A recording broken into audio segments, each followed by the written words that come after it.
welcome to Compliance Deconstructed, brought to you by Lorie Davis, Elvan Baker, and myself, Jessica Zeff.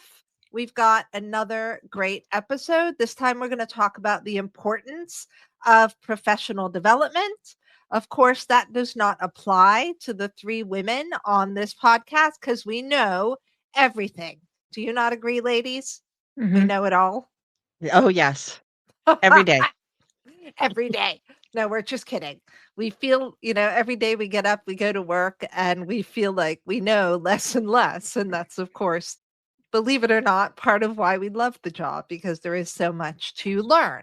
But this is coming off the back of recent Healthcare Compliance Association regional conference that Lorie and I were involved in organizing, and we both spoke at the conference, and Elvan was there cheerleading us on, making sure we actually went through with it because we were so nervous. We wanted it to go well and do a good job. And by the way, it really did. But that sparked a conversation amongst the three of us about how important it is as compliance professionals to make sure that we stay current in our knowledge and experiences, and also that we take on new ideas. So I'm going to hand that over to, I don't know, Elvan or Lorie. Who wants to speak first? What are your thoughts about, is professional development important? Why? To me, as a clinician, it's always been a requirement of my professional life to have continuing education hours. And there was a point probably where I felt that it was a burden.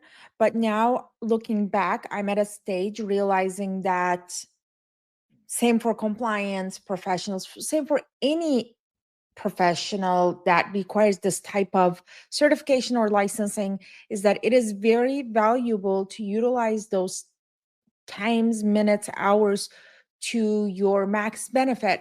And most of that to me comes from networking, self initiated learning, but also partaking in conferences, association meetings, whether at a regional level or a national level, so that you can rub shoulders against the right people whom you can call on when you need help.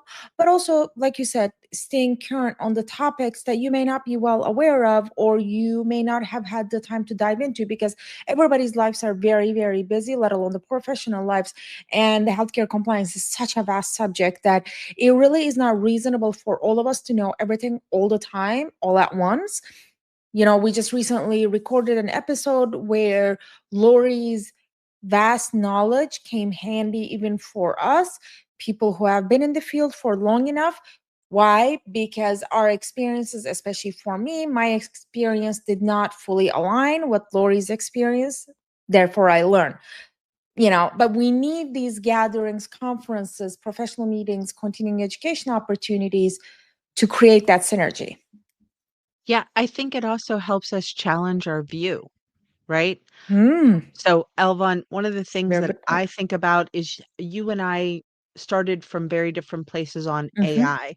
You live and breathe AI every day. It's part of your job. I am someone who was very reluctant initially to use AI Mhm. because I'm a compliance person and I had a lot of privacy concerns. But I understand the value of it. And because of you challenging my view, I have tried to use AI more. So I think that can extend to all areas of compliance and why that professional development, because your knowledge on that topic was way more than mine.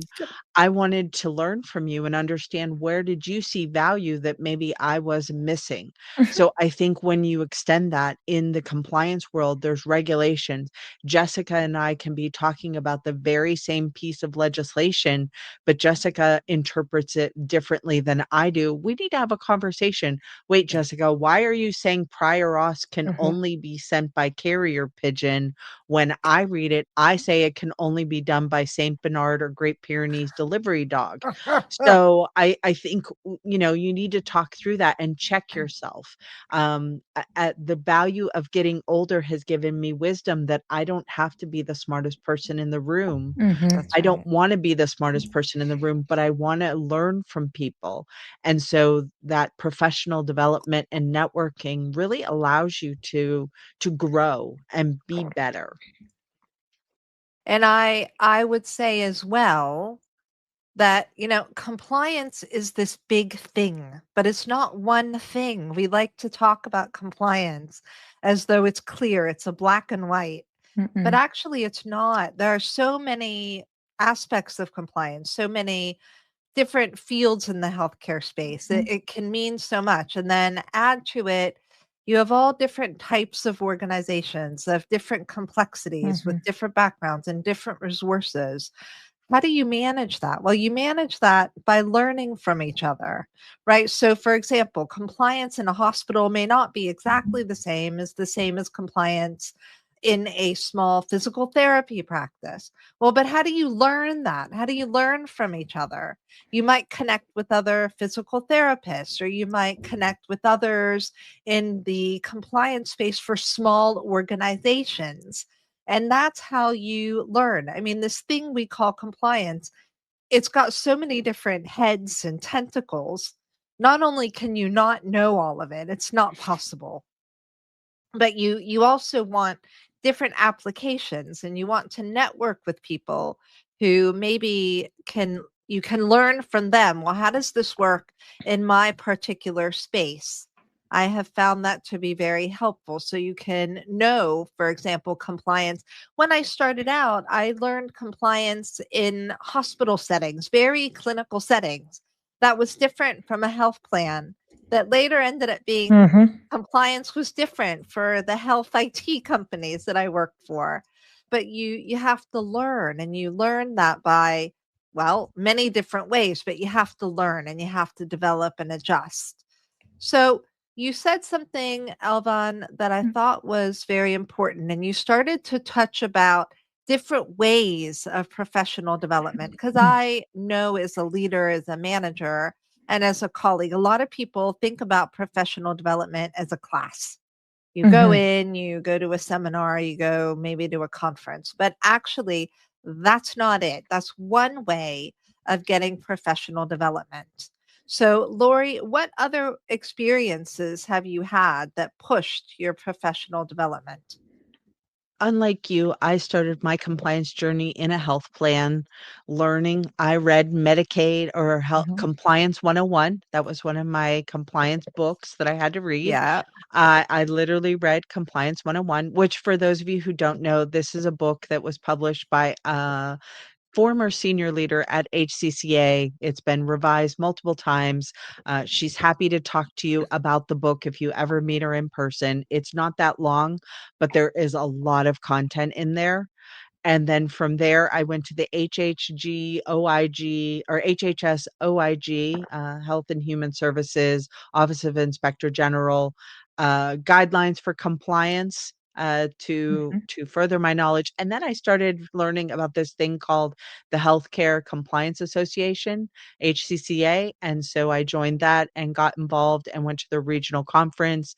I've attended a few other conferences through HCCA.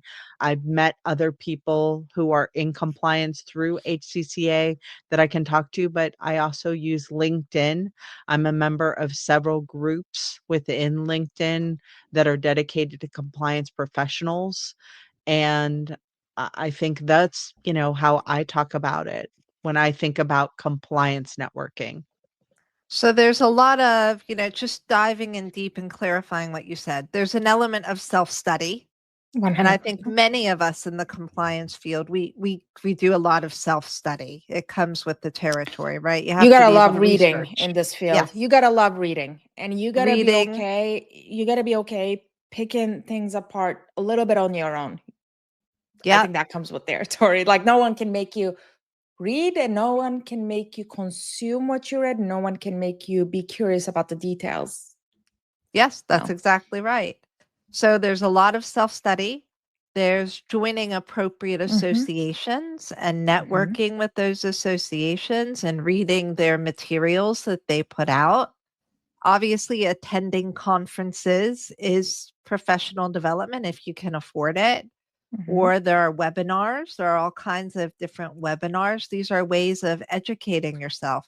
But other than self, that's a lot of almost it's not academic study, but it's technical study. What are other avenues for professional development, Elvan, that you've seen and you've experienced? For me, even the format of this podcast, and I do want to talk about that just a little bit before I move on to the other part of the networking, but even partaking in this format of a podcast has been a huge learning experience. Again, same thing that Lorie said, because we come from different experiences. I come from an experience of I'm a clinician. I rose through the ranks to an extent and did a non-clinical job.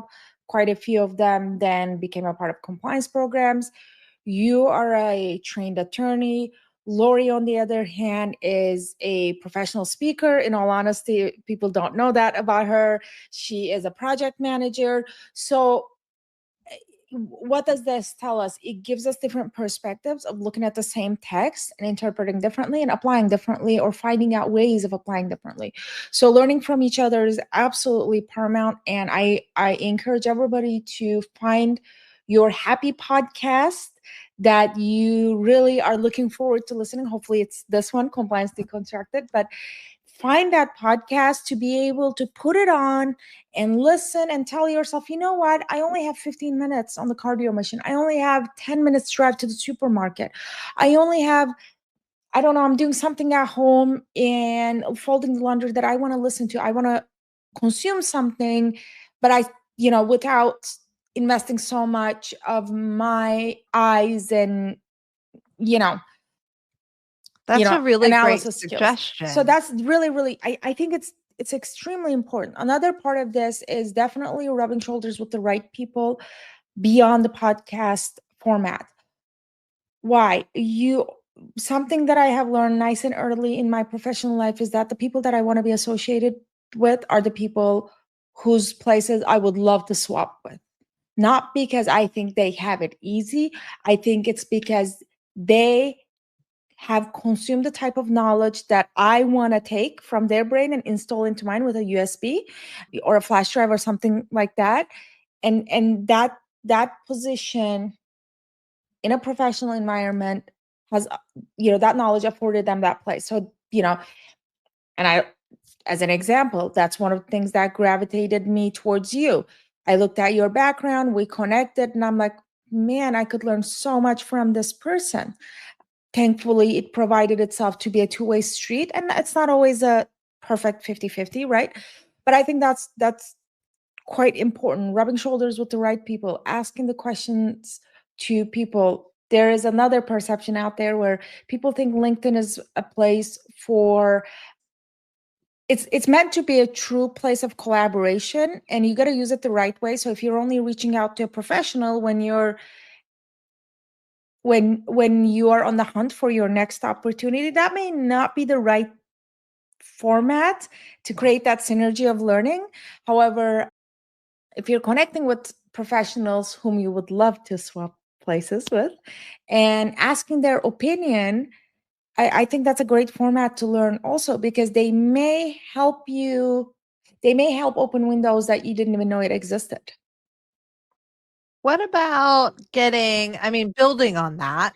What about getting a mentor or a coach for specific skills Ooh. that you want to develop? Because I know, look, yes, I know I started simply compliance, right? But I never planned to go into business. I love my field. I love the healthcare space. I love the compliance space. And I had my support networks. I still do, but it never occurred to me in my entire career ever that I'd start my own business. So what did I know about starting a business? Like, there's a lot to learn. I know my field. I'm good. I'm confident. But when it came to starting a business, I needed some coaches and mentors. And I've been very lucky And I have found those individuals, but they have pushed me to learn and to do things. And I'm really proud of those accomplishments, but that's another avenue for all of us. And in compliance as well, can you shadow somebody? Can you mentor somebody? Or can you be mentored? Can you get a coach? Are those opportunities available to you, or even outside of your workplace? Mm-hmm. Can you develop skills? Can someone help you with those skills? What are you about to say, Elvan? Okay, the subject of mentorship came up the last time I did an interview with another company, and it's a tough subject because again, two parties need to be willing to teach and learn from each other.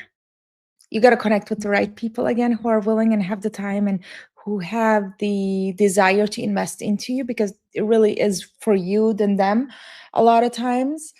And what's happening out there right now is that there is a lot of hope for monetization of mentorship, which really is actually, to me, it's an oxymoron, because mentorship, when you look into the dictionary, it's a very selfless act. It's supposed to be an Yes. altruistic act. It's supposed to be your, if if you think that you've garnered enough knowledge in life, it should be a place of pride that you're now in a place of giving it back. But what's happening right now is a lot of monetization. So how does one do that? It's a tough subject. I'm not going to lie, Jessica. I don't know the formats in which people can request. I'll put this out there. If somebody reaches out to me, I'll do my best to mentor you.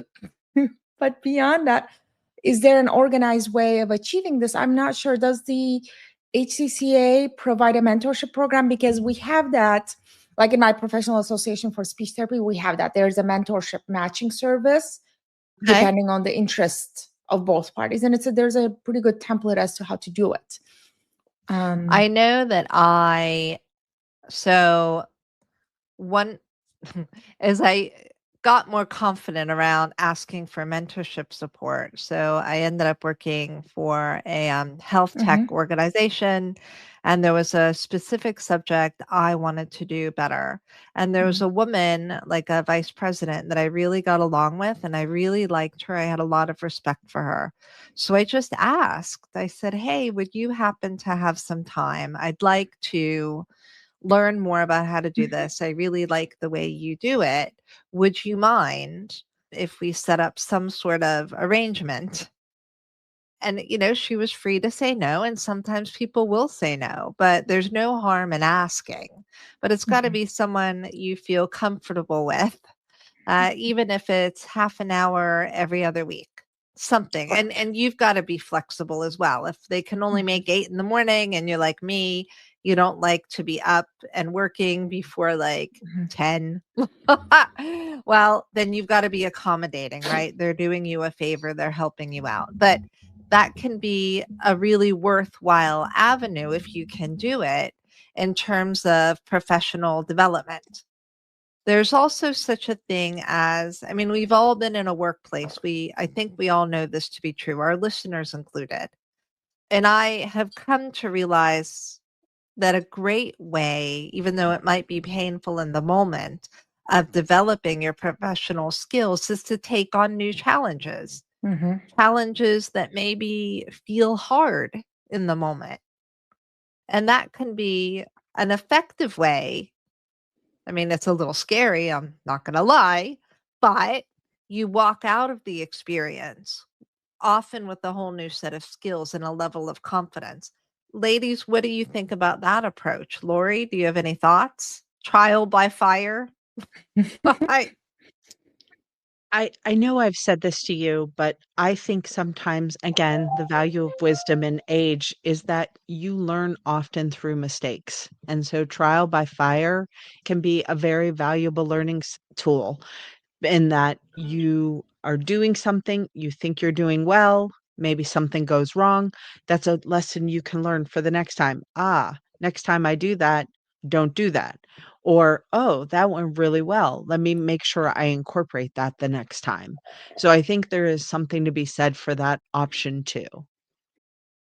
and I think that it's okay, and it's okay to admit mistakes. Like, As a compliance professional, yes, I do know when I have to toe the company line or take a Mhm. hard line, a position, that's fine. But my default position is we collaborate, right? And we gain mutual respect with the folks that we work for. Well, part of that is A, being willing to learn and learn from Mhm. your mistakes and admit it. Mhm. That's another part of it as well. Being able to learn from those mistakes. And it's good for those around you within the organization to see that kind of flexibility and understand that you are learning sometimes along with them. And that's not necessarily a bad thing, right? I also, one point in the field that we work, it's a very unusual field, right? Healthcare compliance, and that it's extremely complex and things are changing. It Mhm. feels very quickly. And at the moment, it feels like our space is changing more quickly than we can almost keep up.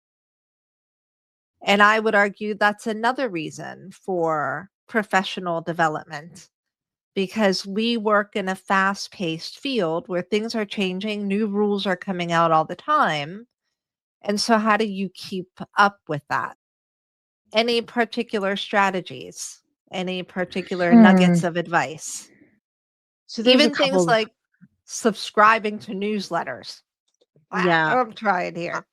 yeah, I will say, I do read the HCCA magazine, the Compliance Today when it comes out. I That's a also good belong resource.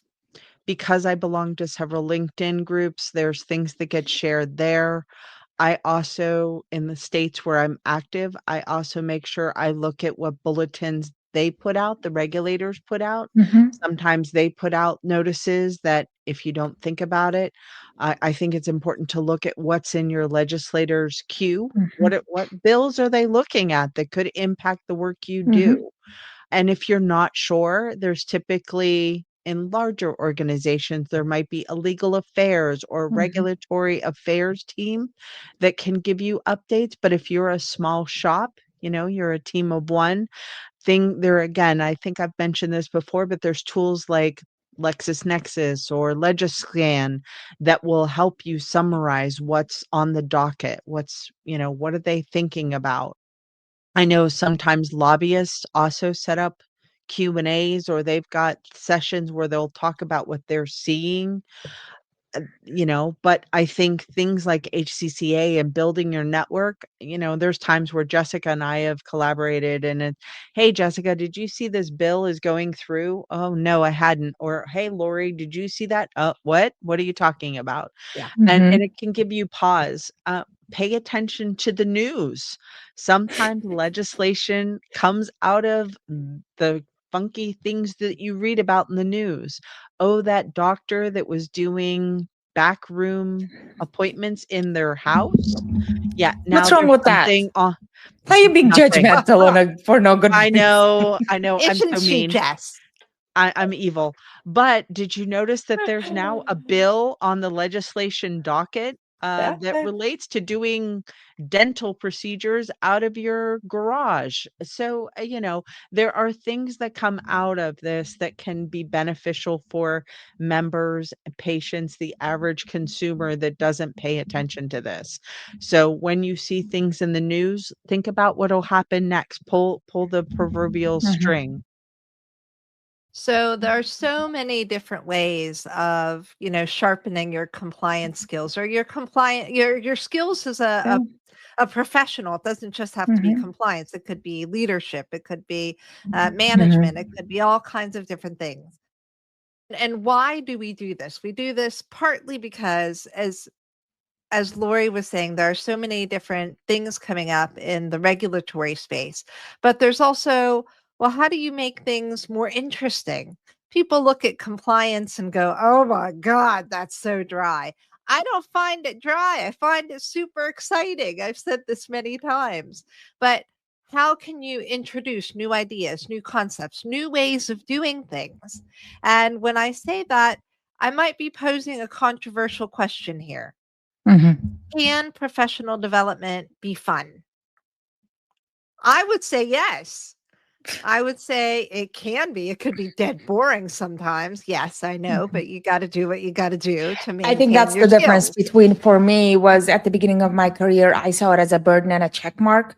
Now, being in a space where I'm doing exactly what I want to do, I see it as an investment into myself. Therefore, it's fun. So that's the difference. I do want to introduce a subject Uh-oh. while we're talking before the time gets away from us, because it will. Many of us have been in situations where we're looking for our next opportunity or exploring options out there, and we see that CHC certification as a requirement. Opinions? So the CHC requirement is a certification from the Healthcare Compliance Association. Mhm, It's a professional compliance certification. mhm, You have your compliance experience, you do some training and learning, you take the exam, mhm. And now you keep it up. and you maintain that certification. Personally, I value that would I I agree. hi So, if I hire someone to work in healthcare compliance, Mhm, it depends on the role. I mhm, think some roles actually really benefit from that CHC certification, that compliance certification, mhm, and some roles not necessarily. And it depends how much I can teach as well. What can I teach? What can I coach? And it depends if the individual is interested. I'd say if you want to make a career mhm, out of healthcare compliance, it will not hurt you, and it's actually very beneficial to get that certification. That's my view. If you want to make a career of it, if you want to mhm, progress through the mhm, organization, I think it really does make a difference. And I'll say that because I have worked and I continue to work, for example, with attorneys who work in the healthcare space, and I love them. They're great. This is no criticism, but they don't necessarily know compliance. Do they know the law? Yes. Yes. Can they tell you about the law? Yes. But do they know how to help a client or an organization or an individual actually be compliant? Do they know the nitty gritty? Can they operationalize? No. Can they read you a contract? Yeah. Do they really understand what that means? So if you have a bunch of NCQA requirements or Mhm, utilization management requirements or credentialing requirements, whatever it is, they can read it, but they don't really know what that is for the most part. I mean, there are specialist attorneys out there, but what they don't do and what they don't know how to do is operationalize. And what that certification, I think, in healthcare compliance enables you to do is show that you have some experience mhm. operationalizing. Agreed, 100%. As a full disclosure, I personally am not certified. Jessica and Lorie are, and I agree with you, Jessica, 100%. Another part of it is exactly what you touched on: is that where are you entering the space? Where do you see the endpoint? What will be the milestones along it? Are you going to be hired as a compliance officer and you're going to be a one-man show at an army, and you have no healthcare experience, perhaps as a clinician or an operator, plus you're not certified? I think the company that hires you is putting themselves at risk by that act. You're not certified, you have no foundational knowledge, and you may think, who's going to hire whom for that? Trust me, it happens. It Mhm. happens. I've seen enough many times where this awesome networking of, I think in one of the past episodes, we talked about somebody who was hired as a compliance officer. And I did Yes, a we little bit of a did. LinkedIn cyber stalking. And I said, this person was never qualified to do this. That's What's right. going That's on? You right. can't run a one-man show and you have no real education, so on and so forth. When I got into a straight compliance role, I had multiple people who had decades of experience that I could bounce back ideas and I could say, this is what I'm thinking, these are my next steps. Is this in line with your experience? your idea of compliance and the compliance program of our company. I had the luxury of saying that. If you don't have the luxury of saying that, it's a very slippery slope. Go ahead, Lorie. Yeah, no, I've been thinking about what you're saying, and I think certification is important.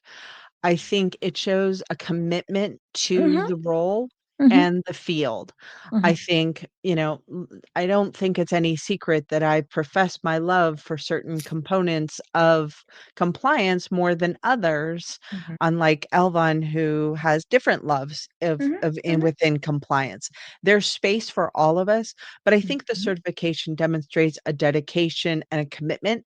I will say in full transparency, I did think the CHC exam I took was much more challenging than the PMP exam that mm-hmm, I took, mm-hmm, or not the Project PMP, manage. the mm-hmm. CPM exam. What is Um, CPM? that's certified project Project manager. They don't manager. recognize that certification anymore, so I don't use that.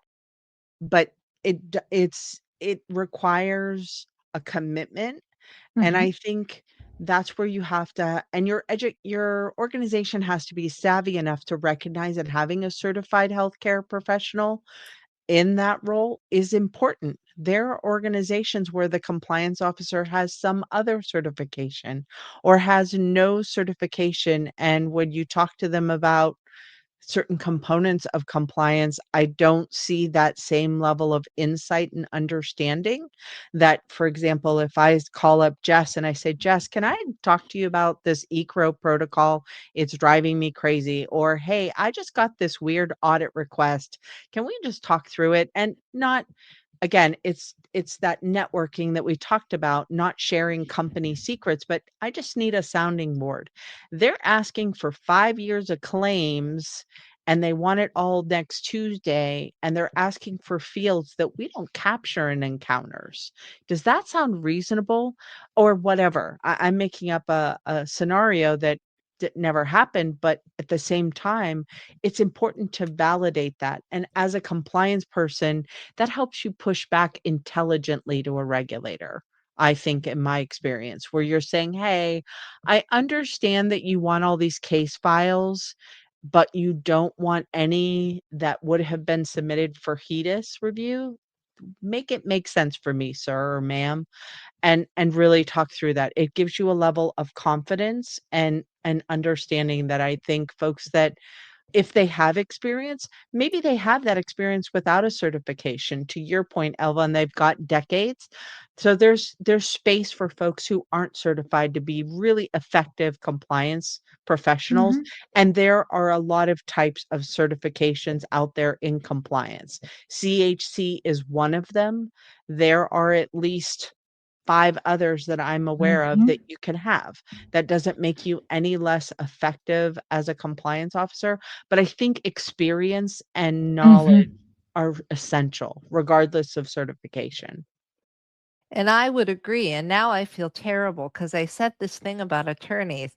I've worked with wonderful attorneys who made great compliance officers, but they have to kind of, it's not that they park their attorney hat, but they have to wear, there can be a similar skill set and that mm-hmm, attention to detail. I think for me, going back to the word commitment. I mean, you don't have to be certified. You can get your training in so many different ways. mm-hmm, So what I want is somebody who can actually understand the framework and who can learn.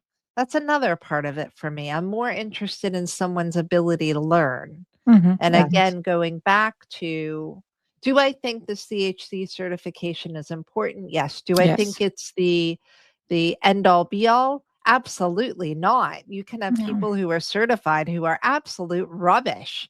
So there's got to be a bit of balance there, but I do think the key is the willingness to learn. Mm-hmm, And if you have somebody, because let's face facts, as leaders, as managers who have recruited, it's hard to find people off the street who know compliance and privacy.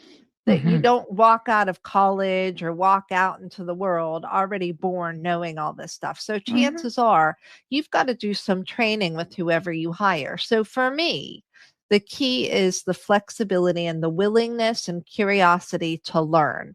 And if I have that, I feel to a large extent that's more important than the CHC certification for me. Mhm. But again, I think once you get into the leadership position, that CHC certification might in certain circumstances become a little bit more important. Yep. And I think another part of it is that as an employer, you can always incentivize people to chase this professional growth, right? You can put it CHC as a requirement, CHC certified, or I need XYZ, or in the event that we make a hire, willingness to obtain the certification within 90 days with company paid resources. There's just many ways of achieving this. But again, it would show to me also, it would show the company's commitment to your professional growth. I personally feel like it's absolutely necessary to have a certification, especially in cases of one man show, one man army. And we talked about it because compliance is perceived as a cost center instead of a cost saving center. Yeah, But I the think point that we, is, but the point is, I think that the three of us are trying to make is that professional development in our space is a fundamental necessity. We cannot be Yes. effective in our jobs without this concept of professional development, and we have to be proactive in that development. No one's going to sit there and plop an opportunity in your lap. You've got to think about, how do I learn best? What do I want to learn? Where do I want to push myself? Does it have to be compliance related, or is there another skill that we would like to develop? And there are so many ways of doing it. That there's, self-study, there's networking with other people, there's webinars, there's pushing yourself, to do different projects that are maybe more complex. There's, being mentored or coached or shadowing. But you have to sometimes make these opportunities happen. And those opportunities might happen outside of work. We all do it. Lorie, you joined, help me here. Oh my God, the speech. And Toastmasters. thank you so much. I was looking for the word toast. I knew if I had that, I'd have the rest of it, you know. And, we all pursue different things. Just the fact, for example, and it's got to be something you're interested in too. Well, sometimes it's not. You just have to do it for your job or develop a skill. It could be learning to give presentations when you're terrified. I'm really Yes. anxious at presentations. It's taken me a long Mhm. time, and I've had to force myself to give them to the point where I feel more comfortable in front of an audience. So that there's practice there. But the point is, there are so many avenues, and professional development can mean so many different things. So I'm going to ask you, ladies, I know when we started this podcast, none of us had experience of doing a Mhm. podcast. So we had to learn, right? And Yes. thankfully, we did have some really great coaches, and Yes. we probably Absolutely. couldn't have done it as well without their support and teaching, right? Do you Agreed. consider this to be a professional development? Mhm. Oh my gosh, yes. I Mhm. have to do research before every episode. I don't go in blind to any episode. And I also, again, I've learned from the two of you, plus all that prep that I've done just on the subjects we Mhm. present, but also the folks behind this that help make our podcast what it is. They have been valuable resources and tools, and Mhm. they're essential to our success. Mhm. So thanks to them. And I Absolutely. learned how to do a podcast, and I'm still learning, like, how do you Yes. speak on a podcast? How do you keep your Yes. eyes focused? Because I appear to look at here, there, and everywhere. I So do too. I'm a just wanderer. well, we could be talking about anything. Just the fact that we're learning how to do a podcast. Oh, quit it. You always look glamorous, like you've been doing this forever, Yes. Elvan. Yes. um, but just the fact that we're learning how to do a podcast, and maybe we don't always get it right. Like my microphone, I can never get this stupid thing to work. And you guys are always looking at me like, again, Jessica, come on.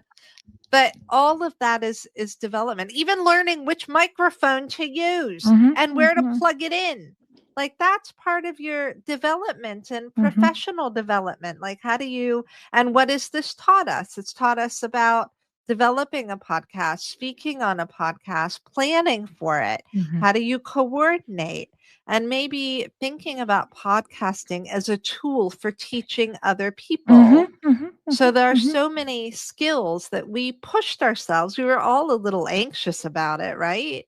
But pushing ourselves to do this podcast and learn how to do it and taking the risk. We've learned a lot in terms of our personal and our professional development. And I think we've had a really good time doing it. Mhm.